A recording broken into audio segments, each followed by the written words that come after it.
j'interviens à l'anti-limace un peu plus que les années précédentes. Chaque année ne se ressemble pas. Et je les ai semés mi-août, à peu près comme à l'habitude, pour avoir un colza robuste à l'entrée de l'hiver, car souvent il se fait grignoter et puis ça permet d'avoir un colza qui traverse l'hiver, mais déjà, à peine à la fin de l'été et début de l'automne, il se fait bien grignoter, donc j'ai bien fait de les semer assez tôt. Si je devais les semer maintenant, j'aurais un colza qui sortirait difficilement de terre, qui pousserait très peu vite, car les températures vont bien baisser. Et puis là, malgré l'avoir semé mi-août, bon, il a levé assez rapidement, mais là, il est un petit peu en pause. On est sur des 16, 17, 18 degrés là, cette semaine. Ça va faire bientôt à peu près 3 semaines qu'il est semé, mais il se fait manger, car on a pas mal de pluie en ce moment.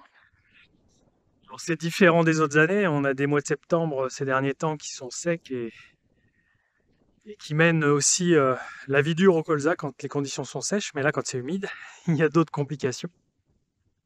Bon, l'humidité a permis à la culture de bien lever, donc ça c'est un avantage, mais cette autre météo attire ses avantages, mais aussi ses inconvénients. Donc les limaces sont très présentes. J'interviens à l'anti-limace, quelques kilos par hectare, en plusieurs fois. Là j'en suis à la 2e, 3e fois dans certains ronds, où c'est très argileux par endroits et c'est très favorable à la présence des limaces. Donc voilà la particularité de l'année. Donc ça c'est tout jeune. Par endroits, vous voyez ici on a un colza qui a levé peu de temps après que je l'ai semé, mais tout juste à côté, là la graine s'est trouvée dans les mottes, et là le plant est tout jeune.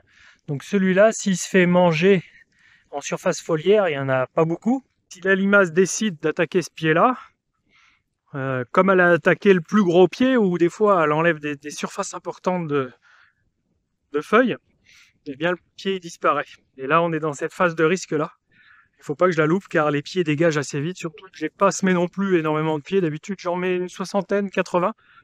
Et là je suis à 40 pieds de semences certifiées par mètre carré, 42 même.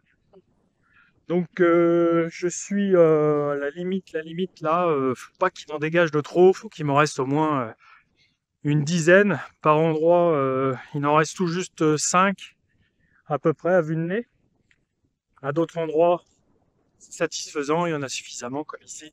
Vous voyez tout ça, ça c'est pas attaqué. Voilà. Il y a une forte présence de repousse de blé. Bon, forte, hein, c'est mesuré parce que d'habitude il y en a un peu plus. J'en ai très peu perdu cette année par rapport à d'habitude. La production n'était pas très abondante, donc il y en avait à la fois beaucoup dans la remorque et pas beaucoup par terre à l'arrière de la batteuse. Donc voilà, là je fais un petit tour, voir si j'ai pas oublié des zones, s'il n'y a pas des zones qui se font plus attaquer que d'autres.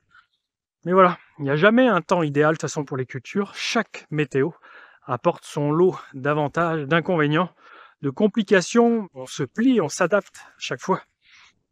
Là cette année, c'est pas les insectes, c'est pas les altises qui parfois grignotent les feuilles. Là les altises sont pas très présentes. Il n'y en a pas beaucoup, il fait pas assez chaud pour ça. Il y a de l'eau, la culture peut pousser, mais il n'y a pas de température. Et il y a des limaces. Voilà, allez, on avance. À la prochaine.